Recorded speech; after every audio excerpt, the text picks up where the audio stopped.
So there's a lot of shopping and a lot of gifting to be done, but there's also a lot of care that we're asking you to apply, and that's part of the conversation that we're having into this morning. David Njoroge is from the Road Safety Association. He's here with us this morning. Good morning, David. Morning.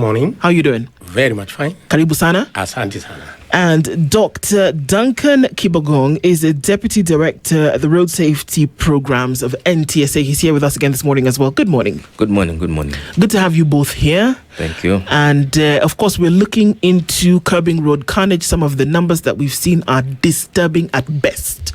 And we're getting into a season where everybody and their uncle is going to be on the roads. So we're having that conversation. It's necessary that we do. It's uncomfortable, but necessary. So we'll do that today. But let's start off with today's proverb. As you know, we go to a different African country every week. We'd love to hear your interpretation of this. Proverbs this week are from Guinea. And this is the one for today. To make preparations does not spoil the trip. To make preparations does not spoil the trip. Njoroge? Thank you. I think that one is it's matching properly with the theme of where we are now, because we are going towards the festive season, and I think it is matching very well. That it is good you get prepared when you are starting your journey. Prepare yourself. Don't just move. You want to go shags, you don't know which car you're using. You must be prepared. Thank you. Thank you. I think that is a tough one. You say to make preparation does not spoil the journey. Already. Yes. So basically, it tells that anything you need to plan accordingly, and as you plan accordingly, then the journey can still go whichever direction it is. But it's better off to have a plan on how to move. So basically, on matter strategy or otherwise, then that planning is very important. I think that's my interpretation. I don't know whether we are correct, but I think interpretation is. It's a problem. As we say, you can't have a wrong opinion. Absolutely. It's yours completely. So if it's wrong, then we would have to ask you questions then about how you go right or wrong. All right. So we're getting into this at this time. Usually by the 10th of December in Kenya, people, rather, let's say after Jamhuri Day celebrations, people just start to disappear. People start going up country. People start traversing the roads. People are on the road essentially 24/7. You can start to see traffic jams go west. From easily around the 15th, because everybody's heading out. But unfortunately, even as this celebratory period begins, what we also see is a lot of accidents. Even before the festive period has begun, we have seen quite a number. And just from numbers that are even coming from the offices of NTSA, Duncan, is that unfortunately things are not looking too good. I just want to give some of those numbers now in terms of what they already look like, and then essentially what the call would be looking forward. From January 1st to October 22nd, 2025, Kenya recorded 3,890 fatalities. Fatalities, not accidents, fatalities. 3,890 of them compared to 3,805 during the same period, 2024. The deaths include 1,460 pedestrians, 351 drivers, 378 pillion passengers, 57 pedal cyclists, and 1,000 motorcyclists. The National Transport and Safety Authority, which is NTSA, is going to led yesterday nationwide commemorations for the World Day of Remembrance of Road Traffic Victims, with the main event scheduled for Eldoret under the theme Lost Talents. So there is a recognition that there is a problem. Almost 4,000 people to die from road accidents in 10 months is a lot. Dr. Kibogong, what exactly is happening on the roads? I thank you so much. I think I want to also thank you for allowing us to come to your studios so that you can speak to Kenyans who happens to be road users as well. As you said, the numbers are quite high, and that is unacceptably high. And we always say one life lost on the road is one too many. So indeed, it's not acceptable to have any number, whatever it is, even if it were 10, even if they were 20. But as you talked about now, 4,000, as you've just the figures you've read, that is still quite high. As you did indicate that yesterday we had what you call World Day of Remembrance of Road Traffic Victims, and indeed this is something. It's a global recognition. Every third Sunday of every November has been set aside by the UN General Assembly to be the World Day of Remembrance of Road Traffic Victims. Basically, is to commemorate and observe that day that people have died. And when you talk even globally, we're talking up to about 1.2 million persons dying every year across the world. So to commemorate and to say that this is something which is preventable, it's not acceptable at all. Things can be done to improve this particular problem. So yes, the numbers are high, and this is why we are working with stakeholders, both within government and outside government, to reduce these numbers.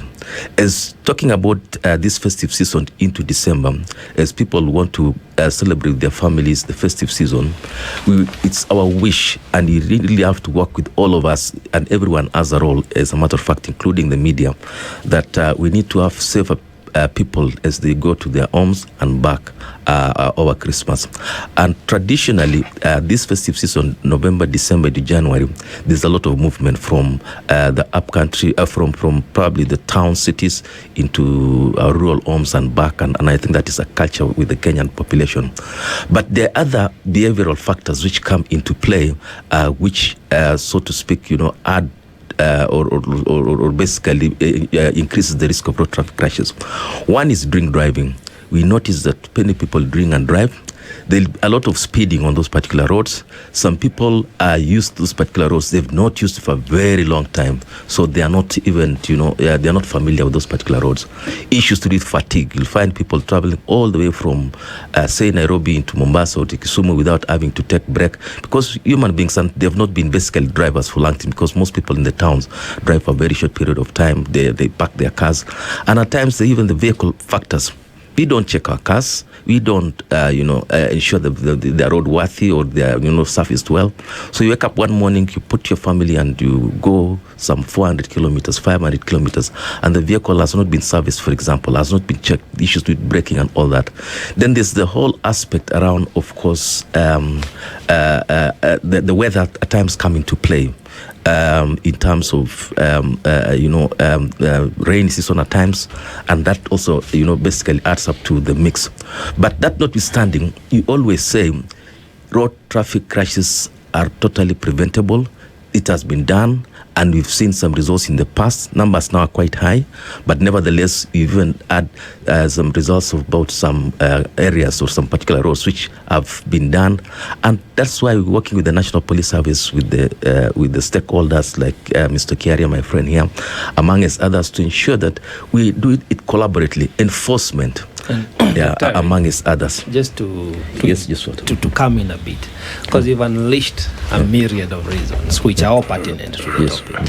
However, I look at it this way: road use is a right of every Kenyan. So that's why it's a shared responsibility. If you're a pedestrian, if you do whatever form of using the road you are employing, it should be well protected. And I believe that's why we have now these institutions, NTSA and others, the police, the traffic police and all, to control, so that right is well utilized. Correct. However, when we have 4,000 as a number of people we have lost to the road use itself, that ought to be, in my opinion, a crisis. A national crisis that we need to address accordingly. And I attribute it to just two, as you were saying. One is a behavior part of it, that is a human error, and then there is a mechanical error in larger scale, where you say the vehicle could be faulty and all that, then the behavior, people could be drinking, speeding, and driving at night with no lights and all those things. But at what point do we, do you as a government, come out and realize that if we don't have proper roads, proper signage, that installing a bump that is not labeled is as good as a pothole, and it is a recipe for an accident? At what point does the government come in and say, first, before we blame the humans for using the road as is, we have to have the infrastructure right. Because losing a life because of a bomb that was installed overnight and it was left unmarked, who takes responsibility for that? You know, when you have these, we call them the black spots. You know, and there is no signage that prepares you as a new driver along that route. Or even an old driver who went to bed at night and woke up in the morning and something is new. Yes. So at what point do we really take it seriously as a government and realize that we are the one who provide this service in terms of a road and the signage before we start telling people drive safe, observe speed, do not drunk and drive also.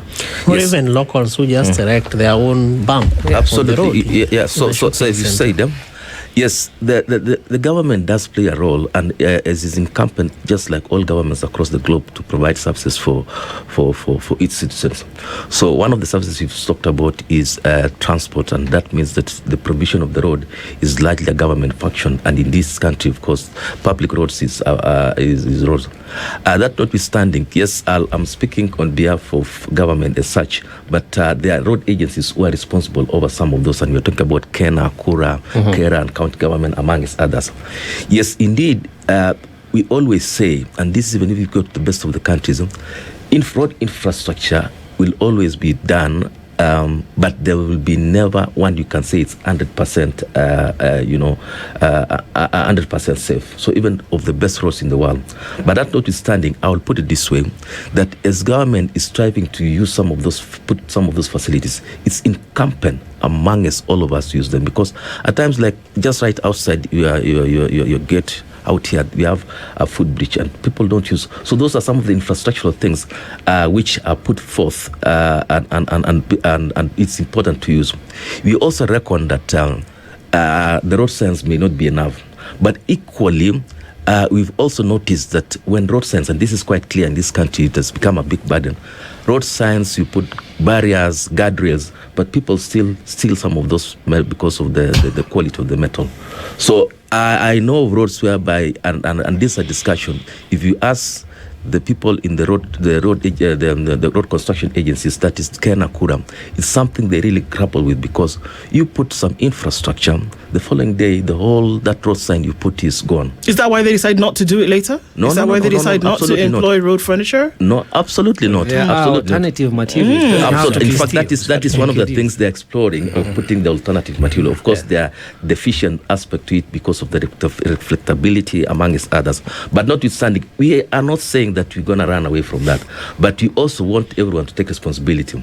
So on the issues to do with black spots, we've even gone further to identify some of those, what do you call the hazardous sections, which have been identified. And as a matter of fact, the President launched the National Road Safety Action Plan about a year ago. And in that action plan, we have identified road sections which have been known to cause road traffic crashes. And with those particular road sections, what we're going to do, and this is what we're planning, and we work with the National, about a month ago, the Minister actually gave instructions to the road agencies that some of those identified hazardous sections and black spots need to be treated. As we speak, there's a whole plan to walk around the same. And as we walk, as we improve some of those infrastructure, then it's also important that people use it correctly, so that we don't get people like the border going on the opposite direction of the road. But they do. Yes, they do. And they do this, yes, Daktari, in front of traffic policemen. And I think, and they do this, the same traffic policemen. Correct. First of all, just to unpack this, why do traffic policemen do this visual inspection of all matatus early morning? Just, I mean, all Kenyans, they can bear me witness. Yes. Every main road in this country, right now as you speak, yes, and tomorrow morning, there will be a fleet of traffic police collecting money, basically. Okay. But then a few meters or kilometers down the road, there is a black spot where they should be trying to control and save lives. Yes. A few meters down the road, you hear of an accident that has happened. Just a matatu that drove by traffic policemen, who gave it an okay clearance, and it was overloaded sometimes, it was defective sometimes, and we end up losing lives. Kenyans are tired and angry It's just that we cannot make our own roads and control traffic.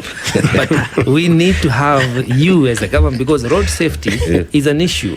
Not only does it lead to loss of life, but it also leads to disability. Absolutely. And families are affected. You know, children lose their parents.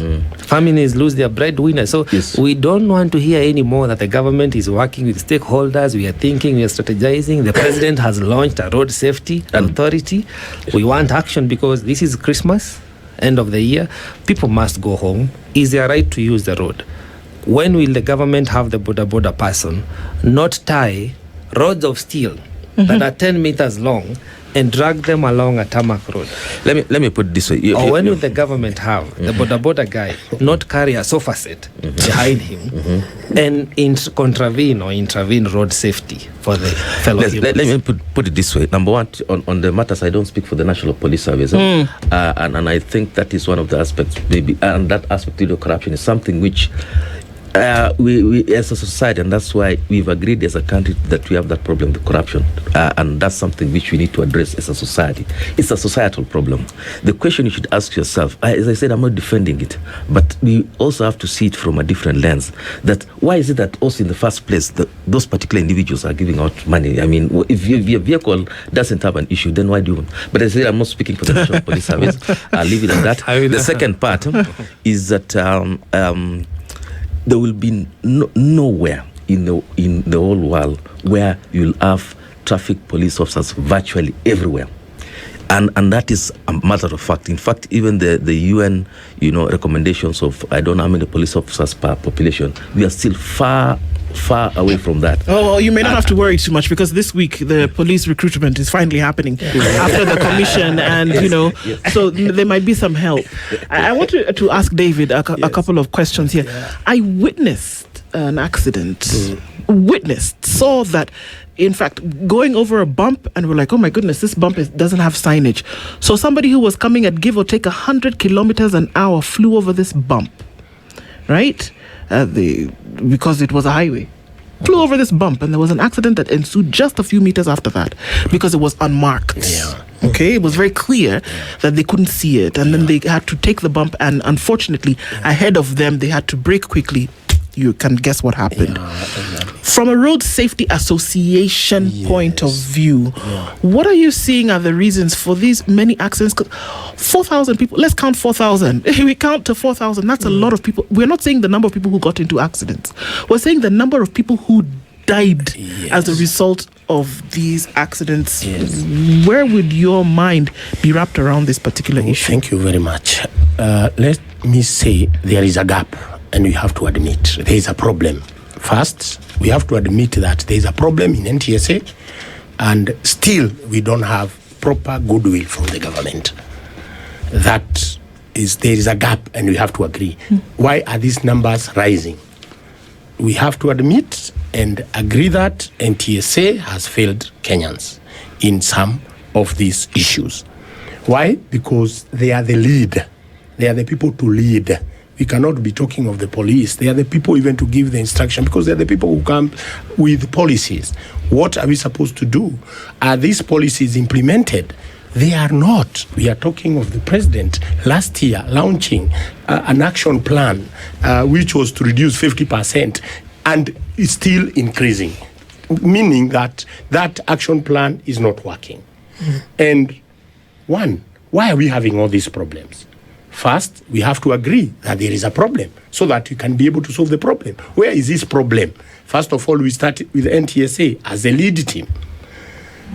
There have been a lot of problems in NTSA. I've come here several times. I don't want to discuss about that. But there is a lot of interest in NTSA. It's business. Most of the people who are working there, the interest is the business. What are you going to make when we do this, when we stop this? Like, for instance, Michuki came with speed governors. Today, we don't have a speed governor on the road. Why? And the NTSA, they are aware of that. We have reported to them that vehicles are not limiting because somebody seated somewhere was planning to do business. And how do I do this business? Is to make sure that the speed governors fail so that I can sell my tracking devices. And there cameras are coming up. All these things. And I want to tell you, like yesterday, I was in Eldoret. And listen to the CS report that now we are coming up with new policies that every PSV vehicle must be fitted with a telematic. The thing is this, what is telematic in the first place? These people are even misadvising the CS.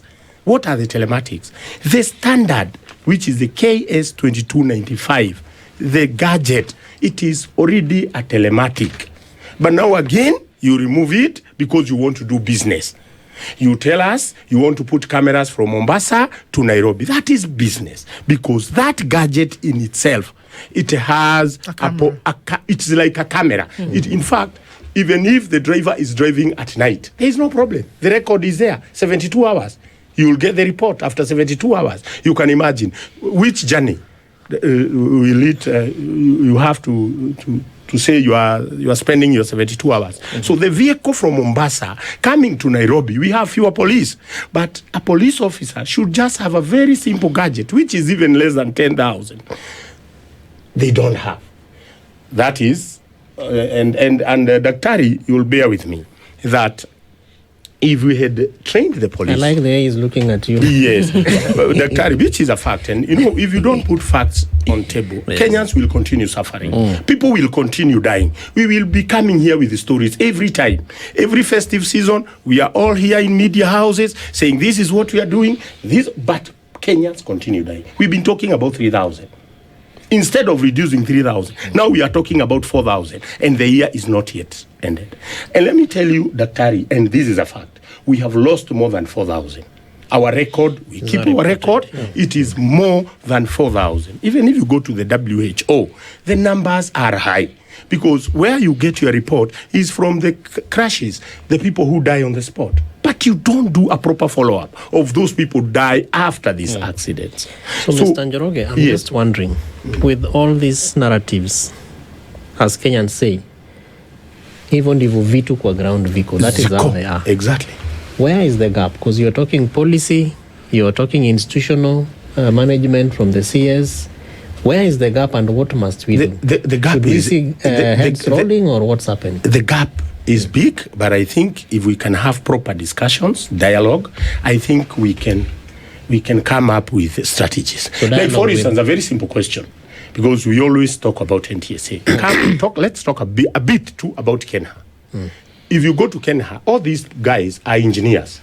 They are employed, they are engineers, and now we talk of 290-something black spots. And they even recognize this is a black spot, and they write on the road. That is the government telling you that you can die when you reach this point. And it is the government. Instead of knowing, what are we supposed to do? These are road design. Why can't we change this design? Simple as that. And we forget about black spots. We are not supposed to be having a black spot in this country. Because every black spot, we know why the design, maybe the design is not good. Can we pass it back? Do we know that black spots, so black spots is a problem with the road design, right? In a lot of cases. Or I'm not making a statement, asking a question.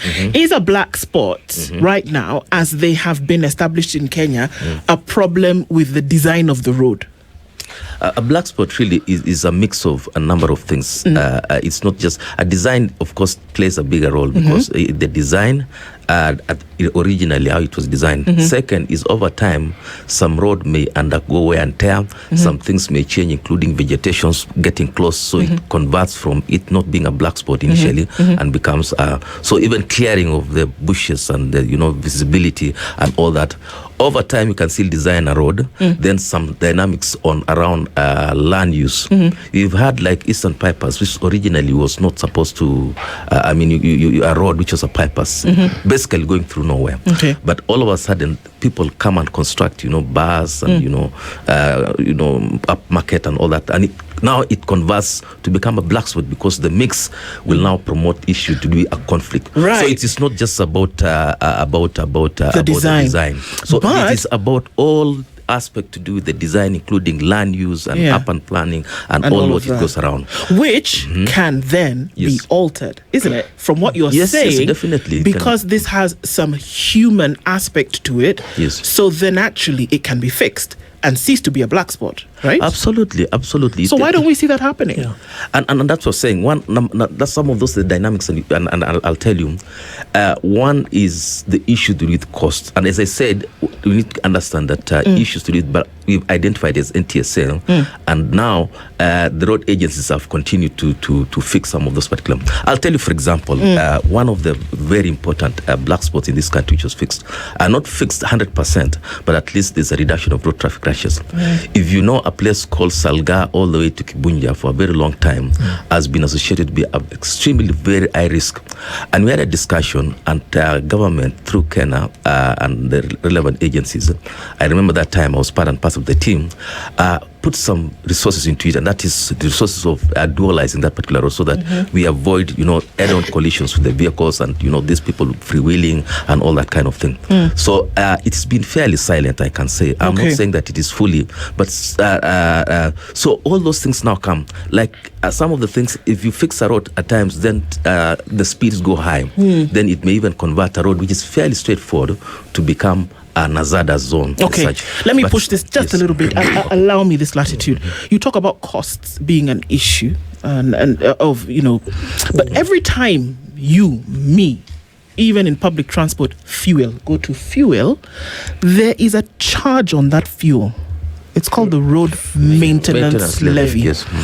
In the fiscal year 2024-2025, Kenya collected upwards of 119.7 billion shillings from the levy. This is not talking about money that was budgeted for the ministry. This is just from the levy. So one would imagine that some of that money goes towards these things that we are talking about. You're right on that. One of the things I think that resources is not under us as NTSA, but nevertheless, I'll speak around it. That it is this resource as well. There's a formula of some sort where what goes to the different road agencies, what goes to the county government, and all that. It's under KRB and I suppose National Treasury. So I'll not speak much around it, but nevertheless, in actual sense, and this is one of the things even when the law was being created around the division of that money, is that we propose that a percentage of that money should go to road safety. And this is one of the things that our stakeholders are also helping us to advocate so that it becomes into law. As we speak currently, it is not coming 100% to that, but something which I'm sure government is. And that's why if you see even the action plan, one of the things on resource mobilization for fixing of some of those roads is through that particular fund, among as many others, by the way.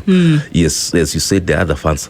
But I can tell you, one of the things is that you've seen some of these resources in the recent past. You've seen the road agencies like construction, some of the roads, they've been trying to put the footbridges and all that.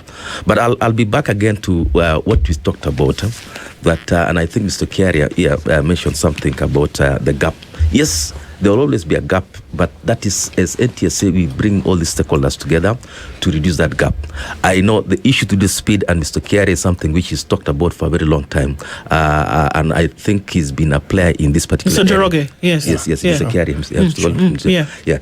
So it's been it's a discussion which is going on this aspect to do telematics and all that. Those are some of the things which you put in policy, and the whole idea was to work towards exactly what you talked about, that you do not need to have police officers with the technology.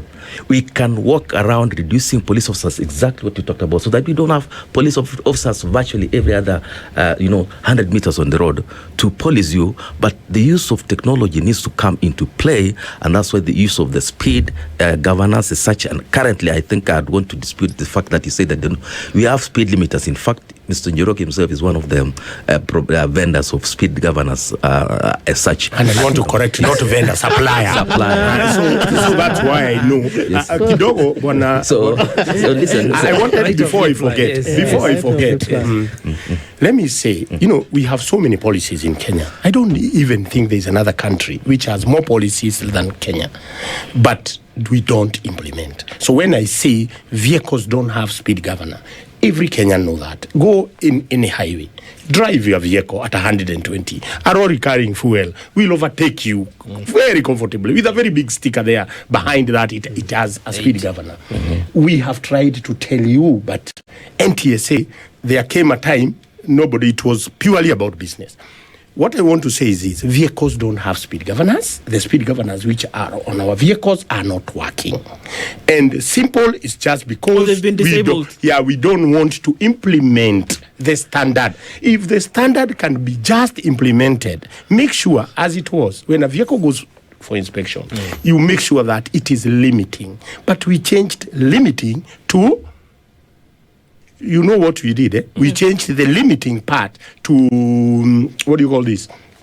Instead of limiting, we send the data. If that thing send data, then it is okay. What does that mean? Instead of limiting the speed, you send data to whom? To NTSA. Why? And this data, let me explain. This data is sent. All the vehicles on our road are sending this data into NTSA server so they can see these vehicles, but they do nothing. They were asking for that server. They were given the server. The server was, I think, the World Bank gave Kenya that server, and then they did the server.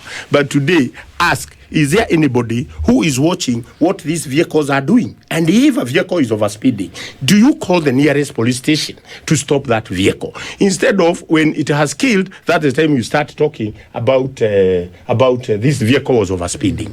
Today, currently, as we are speaking, if we can implement the KS 2295, you even don't need those cameras on the road. You don't need those telematics on the road. Just let us first implement what we have. What is KS 95? It is a standard. The standard is purely telematics. Purely, what is the meaning of telematic? Okay, I wanted, first of all, you understand what telematic is. If you Google, you can know. Telematic is just a gadget which can store data. And then that stored data can be transmitted to A server. To a server. So that is the word I was missing, transmitting. Okay. So what we did, we removed. The law says very clear about limiting a vehicle, so that if a driver gets into this vehicle, he's drunk, he wants to drive, but at a set speed, that vehicle will not go on a certain speed. But when you talk of limiting, anything, even this phone can transmit. Yes. So now people are using trackers as a speed governor. So listen, yes. You allow me, Joe. What Mr. Njoroge is saying is that there are gaps. And I think it is important that even as you commemorate this particular calendar event, there are certain goals and milestones that you achieve. And one of those things, I imagine, is a preventive measure. Absolutely. And from the statistics that Ndu read to us, over 4,000, so we have about 1,400 pedestrians who die on the roads. I've attended some of your awareness creation events with boda bodas, matatu owners, but who speaks to the pedestrians, particularly around personal responsibility, how to cross a road, when not to cross a road? Where is the pedestrian who is suffering the bulk of these fatalities? Yes, it's good you've come to that point, because at times, and I think you mentioned about the statistics, and that's quite clear, that if the numbers, the highest number of people who get killed on the road are pedestrians, and the second, or almost in the same, about 35%, are the pillion passenger and the rider. So you're talking about maybe 60-70% of the persons dying on our roads are pedestrians and pillion passenger together with their driver, or the driver, a rider and their pillion passenger combined. These are people we call the vulnerable road users because of a number of things. So yes, we do. Number one is that we work towards reducing these numbers when it comes to pedestrians particularly. We do sensitize a number of them. It is our work as NTSA sensitization the same, because the interventions on road safety usually touches on about 3, maybe 4 areas. Just one is the issue to education. And these some of the things we'll be working with some of the studios. In fact, as we speak now, there's a whole program running which will run and will be informing all the Kenyans about the safety, how to cross the road. There was a time we used Papa Shirandula a while back, and many others whereby you say you need to cross. The second part is provision of the infrastructural aspect, and that's why you're talking about the footbridges, the pedestrian walkways, the walkway, all that kind of thing. Then the third aspect is so those are the two aspects which touches on pedestrians. So we do actually walk around the same. But that notwithstanding, remember that pedestrians at times also get killed even if they are on the right path. We've had children by the roadside getting killed because of a drunk driver. So as we speak, it is actually a holistic type of, because you cannot say you talk to the pedestrian to cross the road, but you have a drunk driver here driving at 50, say so many kilometers per hour, losing directions and plunging into a school or plunging into a market and that kind of thing. So it's a holistic type of. So, and this is one of the things, like there's this crash which happened sometimes back in a place in Kericho around there called, I forget the name. Londiani, yes. And this is something whereby we even working with the county government so that we move some of these traders, people who send their vendors and by the roadside, and they go to a market so that you don't need to come to the roadside to sell. But it's extremely very difficult because we've had situations whereby markets are set aside, even here in Sokomjinga, but you still find people coming to the road. So in as much as we would want to walk around the same, and this is where the thing is, we need to, and I think the direction should be, as much as possible, we push this agenda to do with safety. It should not be just seen from a government lens point of view. It should be a personal responsibility. It should not be just government and government. And as we speak, even in fact for me, the discussion here today should be, how do we work as a team here, the five of us here, to work towards reducing one fatality happening today, or an injury or a crash, so that we move forward, rather than having to, because as you said, NTSA, together with the Ministry of Roads and Transport, we've put some of these policies, including the standards you're talking about, including speeding laws, including drink driving, including what you talked about, that why is it that you have a motorcycle pulling a whole chain or a whole sofa? These are some, it is at times good, you can put it in paper, but the question is, why do you have to?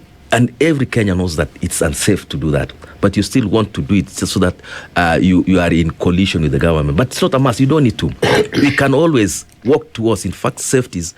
We see the future whereby there's no role of police on the road. So, I wish it would get to that. So, Daktari, if I'm on the road and I'm a pedestrian, yes, and a boda rider is pulling correct. some, iron core. And I witness that. What should I do? Yes, we have an app. Code, yeah. We have you can actually just through an NTSA app and share some of this information, and we can follow it as much, especially when we're able to identify. We've seen people share videos in the recent past of vehicles misbehaving or carrying children in a very unsafe manner, or people projecting their heads or hanging on top, and the national police have taken actions around the same. So in as much as possible, if you go to NTSA, an NTSA app, you can take any of those pictures and share, and even share with our platforms, and we have a number to that. So sharing alone will even share. I don't know whether it was this particular station or another station a while back which ran a shaming campaign, and it works. So let's all Kenyans work towards identifying. As I said before, there will be nowhere police officer will be on the road one against another. It's impossible. Okay. So we should always work together to ensure that we play our rightful role. Njoroge, there was some time back when I believe also with the involvement of NTSA and other bodies, whereby there was a call for road drivers to be retested, in road users to be retested in order to have licenses granted to them, right? We've seen most recently now that there are a number of motorcycle users for whom the data is showing have poor eyesight. That they were given licenses with a poor eyesight, because a poor eyesight is not something that just rocks up on you in the morning. It's over time, right? So do you think that would then be... Would that be a solution to some of the problems that we are seeing now? Have public service vehicle users retested, retooled to then be able to use roads, test for proper vision and all of these things? Would it work? It will work. And that's why we have said, and I keep on repeating, and the other time when I was here, I said, particularly 6 years down the line, licenses were just issued by NTSA. People who have gone to school, people who have not gone to school. And the best remedy is to make sure that drivers are retested. One, you have to understand that health is very important, and it contributes to so many accidents, because you might get sick and you are having a license. So what we are saying, and we've been repeating this, is that drivers must, particularly those drivers who are carrying passengers, must be retested. And it can be even a year, because you are carrying lives. You take an example of somebody who is a pilot. They are properly tested. Why don't we test these drivers? How many, like now we are talking of 4,000 Kenyans lost their life. How many planes came down carrying 4,000 people? If it was only one carrying 200, everywhere you hear outcry. But when accidents happen on our road, we don't take that serious, and we just take as if it is normal. So it is very important for drivers to be retested. And we are saying, particularly at this time, we know what has been happening in NTSA. I think things will be corrected so that we make sure that the person who is driving that vehicle is competent. Second, we must think about our driving schools. What are our driving schools doing? We came even with a curriculum. I remember we followed it so that a driver taught in Kisumu and the driver taught in Mombasa, they are taught the same thing. But we have seen a lot of behaviors in our driving schools where they coordinate with NTSA officers. That is why if I continue blaming NTSA. I am not saying that we disband it. Somebody was telling me, no, we sack those people who are not working because they are employed by our own money. We make sure that they are sacked and they go, and we give competent people work so that we have a very stable NTSA, whereby they make sure that the driving schools are properly managed, because that is where everything starts. When you talk a vehicle cannot drive itself. The driver is the person who is involved. So we need to train our drivers properly. We need also to have a government school for training drivers. If that happens, then you'll see these accidents will come down.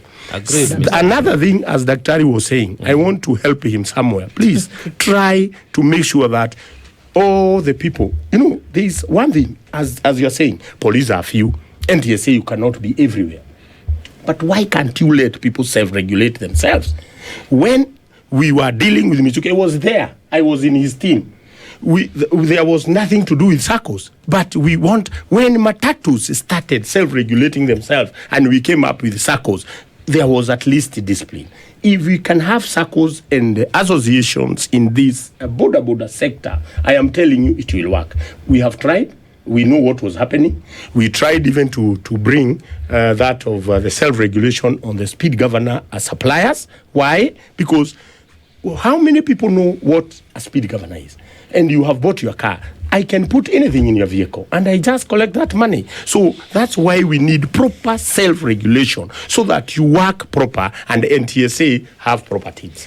If you listen to Bwana Njoroge, he's seemingly very passionate about this and the desire to want to reduce road carnage. But I'm just interested in your officers that I see on our highways, because I see vehicles, NTSA, sometimes maybe you run out of fuel or anything happens. I see them rushing with siren, they block the car and they have an engagement. Who are those and what do they do on the roads? Why can't they help in reducing some of the accidents that we see happening? Okay, there are a number of things which came out in the discussion, but just to start with what you're saying is that we are not on the roads.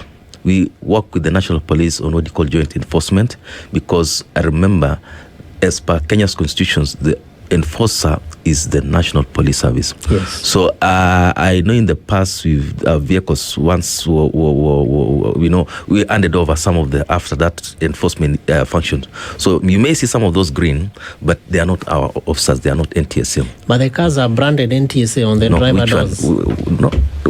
The ones you're talking about must have been because.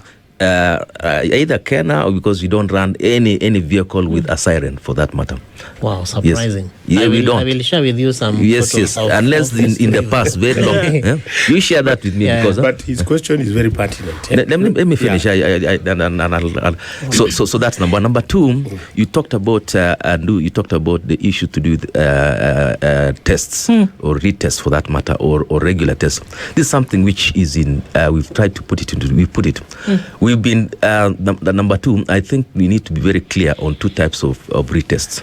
Number one is the medical assessment to ensure that someone is medically fit to drive, and that's one aspect to it, which needs to be done regularly. Number two is the aspect to do with retesting the driver for the purpose of your skill and knowledge on the road, because we reckon that new roads have come, highways have come with interchanges and all that, and even some other drivers out of town may not be able to drive vehicles when they come to the city, for example. So that is something which them, as a matter of fact, if you see your license, it's not a permanent thing. You don't get it once in a lifetime. You get it on periodic basis, and that's why there's one for 1 year and there's one for 3 years. And you need to go historically where the rain began beating us, because NTSA came at the tail end, or at least in the last 10 years or so. Traditionally, issued with driving licenses was a function of carry. And you remember, all of us, if you are old enough, then you know that you used to have the red book, which was issued by carry. And at that time, it was issued not from a safety perspective, but from a revenue perspective. That's why it's called Kenya Revenue Authority. So when your passport is over, you walk into a counter, and then you get your license renewed. You remember something which was taken, and you go on. But the bottom line, why it was on periodic basis, is that you need to go to the person or the regulator to see, one, that you are still the same as you were before from a medical perspective, and that's why medical assessment needs to be done every other periodic time. The second part of it is that, are you able to do it? What we did in the regulations, you talked about the driving school regulations, that we introduced medical assessment, and that's one of the things we've begun running, so that now exact that aspect. So the next time, Bwana Kevin, if you come to renew your license, do not complain if I ask you to go for a medical test. It should not be a problem. And this is what Kenyans, we've been sued. People say, I have this driving license, why do you want to test my competency? And we've been stopped from doing that retest. But the bottom line is, why people always say, the way is that we would want to have a retest for PSV drivers, and we agree. But why is it that when it comes to me, our private vehicle, I want to say, no, I should not. I know better about myself. So we've been sued in the past around the same. But nevertheless, that is the policies there. Yes. I think you're going to have that aspect of retests of drivers once, so that now it's just like lawyers and everyone, this what they call CPD points. We'd want to professionalize this thing called driving, so that it is not something for, the low people. That in other countries, when a child 10 years, you say, what do you want to become when you grow up? You say, I want to become a bus driver, because it's a profession. And that's exactly the issue about professionalizing. The driving school is something. Let me just finish this. It's very important. We have new driving curriculum. It has never been. The standardization is there. We have a law. We are now introducing this smart DL. The whole purpose is we want to introduce this thing called the merit point system, so that you don't need to go through a court process. If you have an infringement on law, then it is, because some people who can pay fines without having to, but they lose their license, then it's more important. A lot of discussions, I think, but I'll leave it at that. Clearly, there is a lot to say about our road safety and road use. But the bottom line is that regardless of how you standardize and how many standards you revise, and the continuous bureaucracy, we are still losing lives. And the greatest of all countries that have been able to revise road carnage, if you look at the Norway, Sweden, because they have like 20 road accidents in a year, and that makes news. Sometimes even zero casualty from that, is because they have enforced on self-regulation, as Njoroge was saying, that we evoke the consciousness of Kenyans. But this is how you use the road for your own safety. But for that to happen, you as an authority must step up and make sure that that infrastructure is well set. From the road maps, from the bumps, from the signage, to sometimes back there it was clear that a three-wheeler should not be on a highway.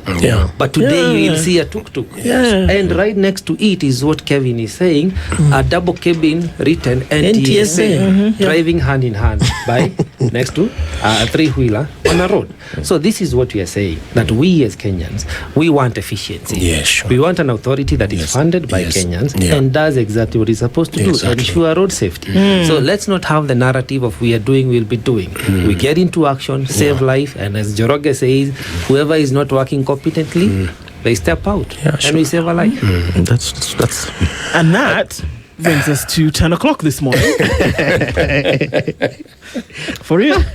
important for I us, know, and right? it cannot be a 1 hour conversation, Yeah, absolutely. I think obviously, that's- because there's a lot that needs to be done. But gentlemen, thank you for being here this morning. David Njoroge, the Road Safety Association, and Dr. Duncan Kibogong, who is a Deputy Director, Road Safety Programs at NTSA. Thank you for being here this morning, and thanks for starting off the week with us. Josephat, Thank Evan, you so much. well done. You made it. You're still alive. Oh, yeah. Hand on heart, it's still beating. And everybody drive safe. But My tell hotspot Kenyans, is tell still here. Kenyans to take care. Yeah, they Indeed. take care. Let them not think that NTSA is there for them or the police. No, you take care during this festive We season. have to be careful, no matter what it is. Absolutely. Be careful. You're making that road trip. Don't assume that Make everybody it your is of some. responsibility. It must be. Make it your responsibility to be careful.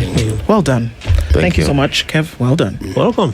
Thank you. We'll talk again later, guys. Enjoy the rest of your listening. It's 10:01. Good morning. This is the Situation Room, the only way to start your day.